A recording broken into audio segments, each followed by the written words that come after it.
Son casi las 9:30 de la noche de este martes, tiempo para hablar con Xavi Fonseca. Buenas noches. Muy buenas noches, Gladys. Pues hoy, tal como esperábamos, ha sido una jornada estupenda, muy agradable, quizás no propia del verano, pero sí de la primavera. El sol, sin duda, ha sido el gran protagonista de la jornada. Vamos a verlo. Esta humedad que están viendo ha sido el único matiz importante de la jornada. En la provincia de Lugo, el Nordés ha dejado las típicas nubes de estancamiento, aunque sin precipitaciones. Pero lo que sí ha provocado ese viento soplando con intervalos moderados y con esa nubosidad es que las temperaturas aquí no ascendiesen como en el resto de la comunidad. Las temperaturas más altas han estado oscilando durante todo el día entre los 10 y los 12 grados. Esta es una de las caras del tiempo anticiclónico. Y la otra es esta. En el sur de Galicia ese viento húmedo que entra por la Mariña lucense llega muy seco y por tanto deja un cielo mucho más despejado. Las temperaturas también han sido mucho más agradables, especialmente aquí, en la provincia de Pontevedra, donde los termómetros hoy ya han superado los 25 grados. Normal que muchos estén aprovechando este tiempo en las terrazas. Eso sí, recuerden que cuando el sol se pone, bajan mucho las temperaturas. Estos días también se producen importantes contrastes térmicos entre las mínimas y las máximas. Y el mar también ha sentido hoy el azote de esos vientos del nordés que han soplado con más intensidad cerca de la costa, con rachas que incluso han alcanzado los 100 km por hora. Mañana, a pesar del tiempo estable, hay un aviso de color amarillo en la costa norte por olas que podrán alcanzar los 4 metros de altura. Fíjense en esta imagen del satélite. Por una parte podemos ver, si nos centramos en Galicia, en esas nubes de estancamiento de las que estábamos hablando antes. Y fíjense, si cogemos el mapa de la península ibérica, el contraste entre la mitad norte de España y la mitad sur. La inestabilidad estos días se está concentrando en el sur peninsular, una borrasca que se está alimentando de la humedad que le llega del Mediterráneo, está dejando un potente temporal. Fíjense qué imágenes. Las lluvias torrenciales han provocado grandes inundaciones, sobre todo en Alicante, donde han caído, ojo al dato, 134 litros por metro cuadrado en apenas 24 horas, una cifra histórica que supera el anterior récord de precipitaciones de 1971. Las principales vías de la ciudad quedaron totalmente desbordadas. El temporal ha obligado a suspender las clases en muchos centros escolares. A pesar de las imágenes, afortunadamente, no hay que lamentar víctimas. Y en Galicia, mañana, un tiempo muy parecido al de hoy. El anticiclón está centrado sobre Francia y desde ahí seguirá aportando mucha estabilidad a Galicia, por lo menos. Fíjense en el mapa del tiempo previsto para mañana. Los únicos matices los encontraremos por la mañana. Para empezar, el nordés, que seguirá soplando con cierta intensidad en la costa norte. Algunos intervalos de nubes altas que no van a molestar demasiado en las provincias atlánticas y, por supuesto, las típicas nieblas matinales que se forman en el interior de la provincia de Lugo. Pero, fíjense, mañana por la tarde, el sol de nuevo es gran protagonista. Costará ver una sola nube en el cielo gallego. Y las temperaturas que ascienden, además, después de, eso sí, una madrugada bastante fría, con valores mínimos que podrían rozar los 0 grados, especialmente en la provincia de Ourense. Pero mañana, como decimos, las máximas ascienden. En la mitad sur podrían llegar a alcanzar ya los 26 grados. Así que mañana, además de sol, de nuevo, una sensación térmica muy agradable. Y hoy en Historias del Tiempo les hablamos de Cristóbal Colón, los cálculos erróneos que manejaba sobre el tamaño de la Tierra, pensaba que era más pequeña de lo que realmente es, fue lo que le empujó a cruzar el Atlántico, impulsado por los vientos alisios.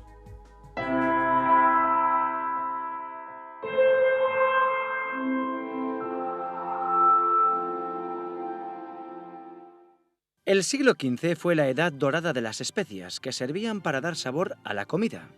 Llegaban a Europa a través de la ruta de la seda, que comunicaba a China con el continente europeo. Pero en 1453, los turcos conquistaron Constantinopla y se hicieron con el control de la ruta. Eso obligó al viejo continente a buscar nuevas vías comerciales por mar.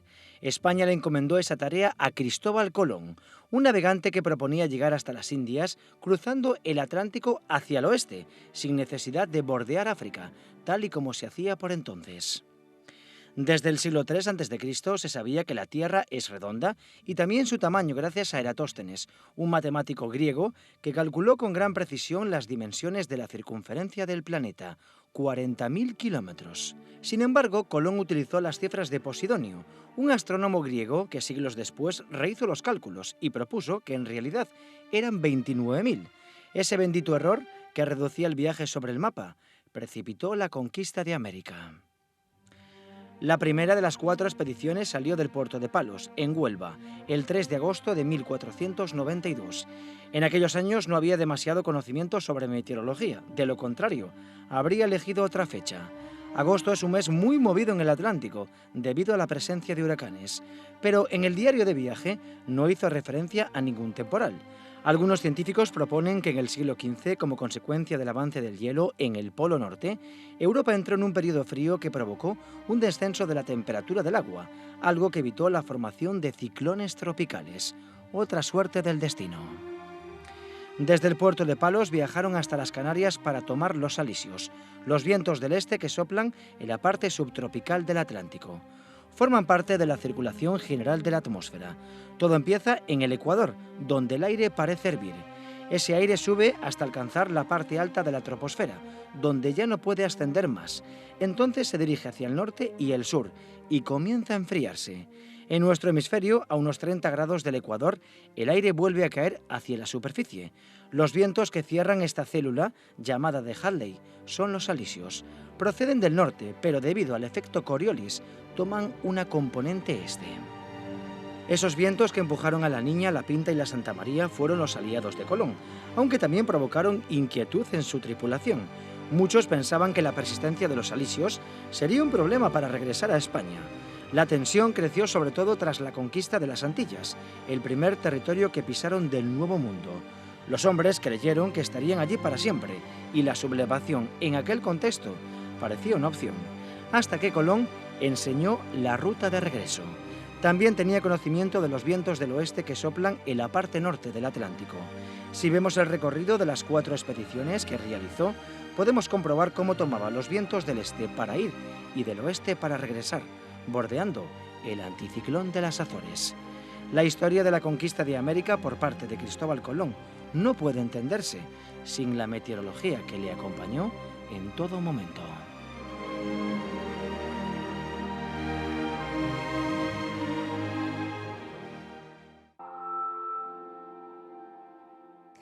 Y seguimos con investigación en Más que Contar. Hoy les hablamos del Día de la Ciencia en Galicia. Durante este año, aunque la fecha concreta sea el 4 de octubre, se rinde homenaje a un hombre adelantado a su tiempo. A finales del siglo XIX, Baltasar Merino se convirtió en todo un referente de la botánica. Recorrió Galicia a caballo catalogando toda la flora. Su catálogo sigue siendo a día de hoy un referente. Se lo vamos a mostrar porque una parte de ese catálogo está en la Facultad de Biología de Santiago y la otra en el Centro de Investigación Forestal de Lourizán. Su guardián es un amigo de esta casa, Francisco Javier Silva Pando. ¿Qué tal? Muy buenas noches. Buenas noches, Gladys. Francisco Javier, para que nos hagamos una idea, ¿cuántos ejemplares recoge este herbario merino? El herbario merino recoge aproximadamente 12.000 ejemplares, de los cuales estamos numerados más de 10.000, pero queda una pequeña parte que, bueno, tiene sus dificultades para separar y eso, pero vamos, son unos 12.000 ejemplares. ¿Tiene algo de peculiar cómo hace tantísimos años Baltasar Merino catalogó todas estas plantas? Sí, bueno, tiene particular porque realmente los estudios botánicos no habían sido muy intensos. Digamos, para ponernos un poco la idea, había 3 grandes, o 4, como mucho, grandes estudiosos de la botánica en Galicia en aquel momento, hasta aquel momento, que habían sido primero Alonso López en Ferrol, después fueron algo Colmeiro, Planellas, que había hecho un catálogo de unos más de 700 especies, y después Lange, que fue un danés, que hizo un recorrido por Galicia, del cual pues realizó unas 700 y pico plantas, y que describió muy buenas plantas interesantes, con lo cual todo ese conjunto podemos aproximar a 1.000, 1.200 especies las que se conocían, especies o especies las que conocían en aquel momento. Merino, con su trabajo, pues aumentó ese número a 1854 taxones, vamos, especies y subespecies fundamentalmente, ¿no? Estamos viendo imágenes de este herbario merino, parece una especie de códice de las plantas. Yo no sé si me equivoco, pero es muy curioso ver cómo se ha conservado hasta la actualidad, ¿no? Sí, bueno, normalmente si se secan bien y en las condiciones adecuadas de sequedad y con cuidado con los insectos, pues un herbario se conserva bien. Es decir, existen herbarios, pliegos de herbario del año de 1600 y pico, 1700, bueno, 1700 ya muchos, ¿no? Pero en 1600 se conservan herbarios. Incluso probablemente creo que hay algún material recogido en Galicia de finales de 1600, ¿no? En otros herbarios, lógicamente, no aquí en Galicia. Francisco Javier, ¿es cierto que este herbario sigue siendo un referente a día de hoy en el mundo de la botánica? Sí, bueno, exactamente, es decir, es un referente porque además de tener la colección de Merino, que todas esas plantas, y sobre todo, bueno, tiene otras colecciones añadidas, unos 14.000 pliegos de un franciscano que también está depositado en Lourizán, y de algunos de otro autor gallego, José Ramón García Martínez, que también ha donado su herbario, y alguna persona más que ha donado este herbario, y bueno, las mías que cogí yo y otras personas con trabajadores de Lourizán. Lo que tiene interés, sobre todo, aparte de las especies que cito, nuevas, especies, las novedades del hogar, de especies primera vez citadas en Galicia, es que él describió muchas plantas.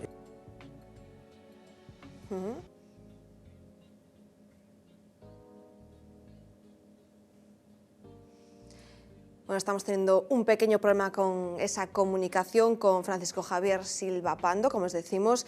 Él es uno de los guardianes, si nos lo permite decir así, de ese herbario merino. Este año, el Día de la Ciencia, se va a dedicar a este hombre, este gran botánico del siglo XIX. Pero como les decimos, aparte de este herbario merino, mientras intentamos retomar esa comunicación con Francisco Javier, hay que decir que Baltasar Merino fue también un referente en el mundo de la meteorología. Como autodidacta, hay que decir que ya en el siglo XIX iba muy por delante sus investigaciones y métodos.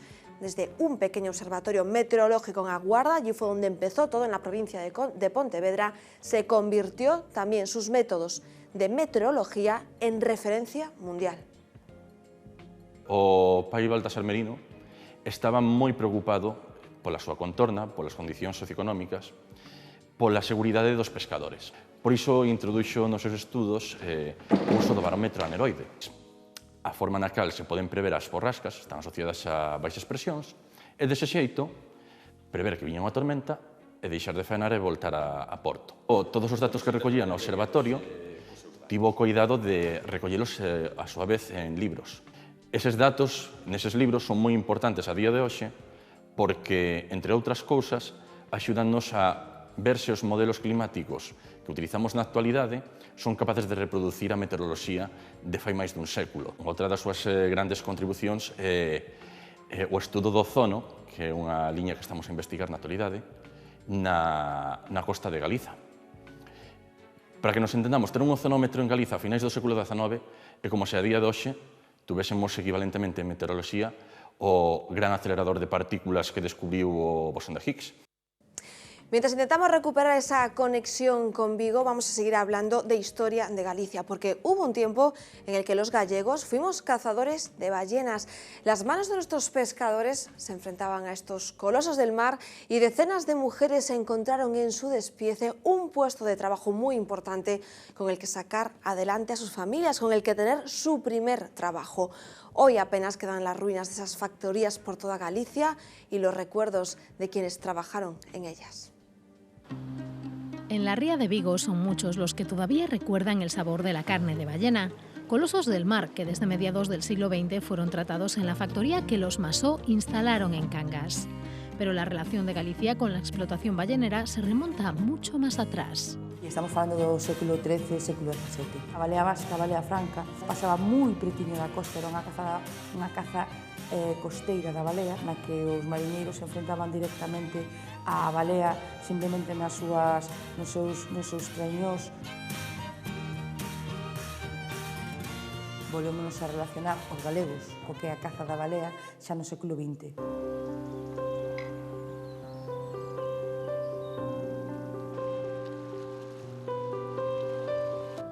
1924 se inauguró en el puerto de Caneliñas, en Cee, la que llegó a ser la factoría ballenera más grande de toda la península ibérica.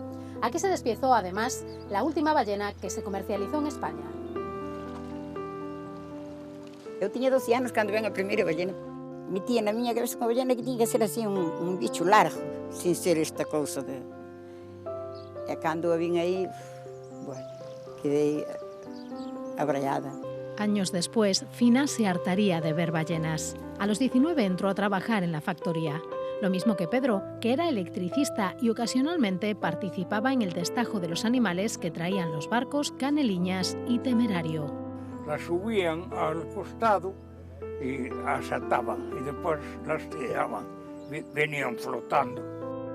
A vez que más vi yo 21 cachalotes juntos. Trajo 11 un barco y 10 otros.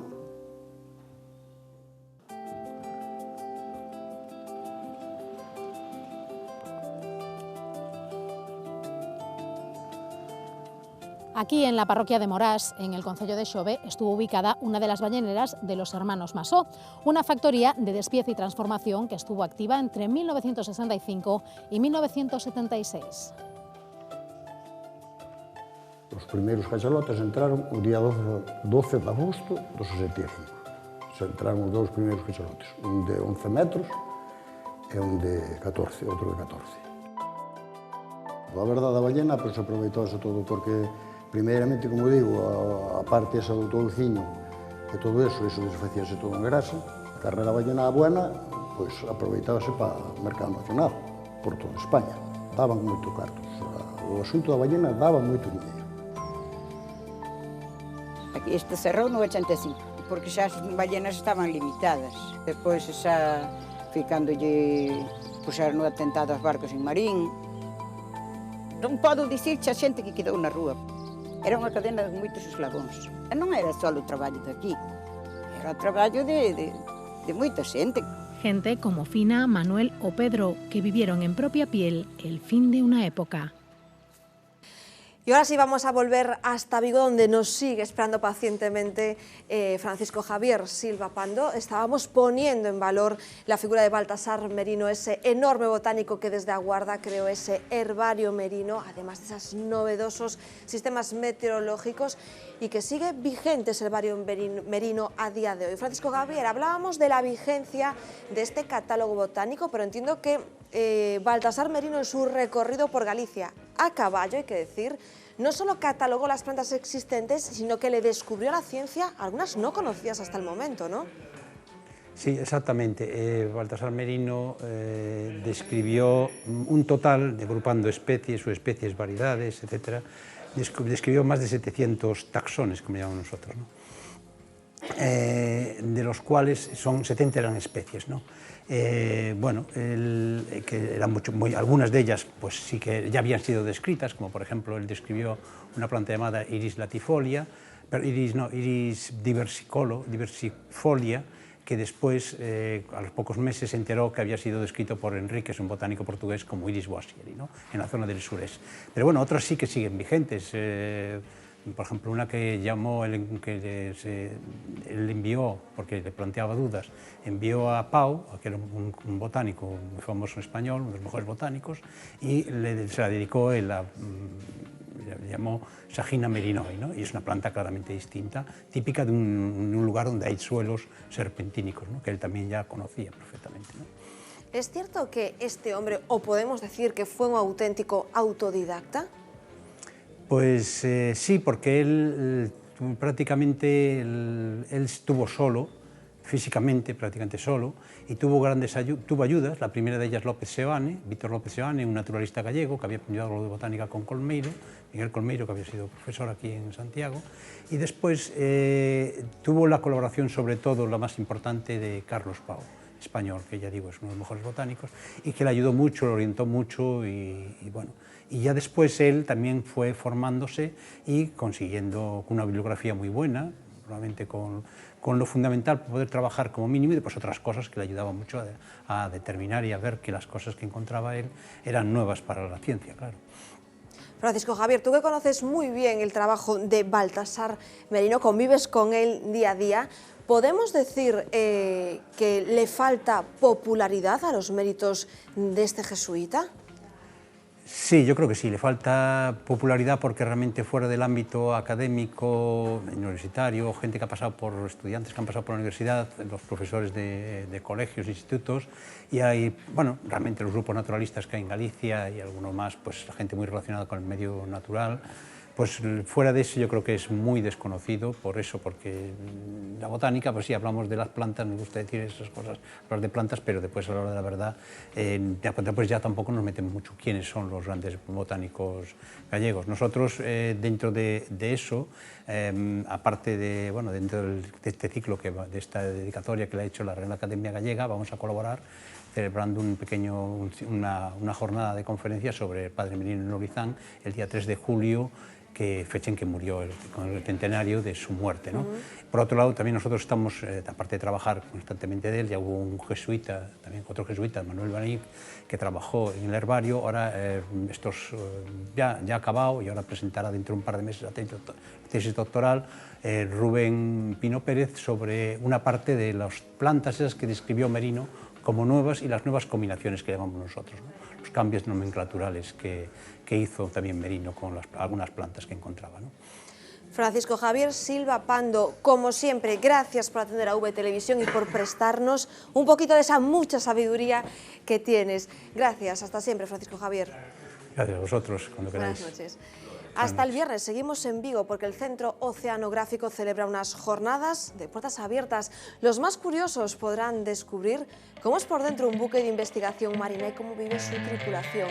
El Ángeles Alvariño se estrenó en febrero de 2012. El nombre del barco es un homenaje a una mujer que rompió un veto histórico al convertirse en la primera científica que pudo trabajar a bordo de un buque de investigación.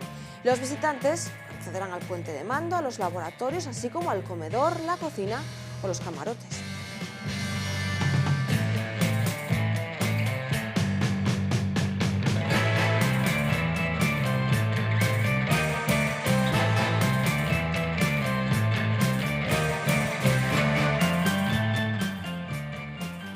Volvemos con más que contar mañana, miércoles, a partir de las 9 de la noche. Gracias, como siempre, por estar ahí.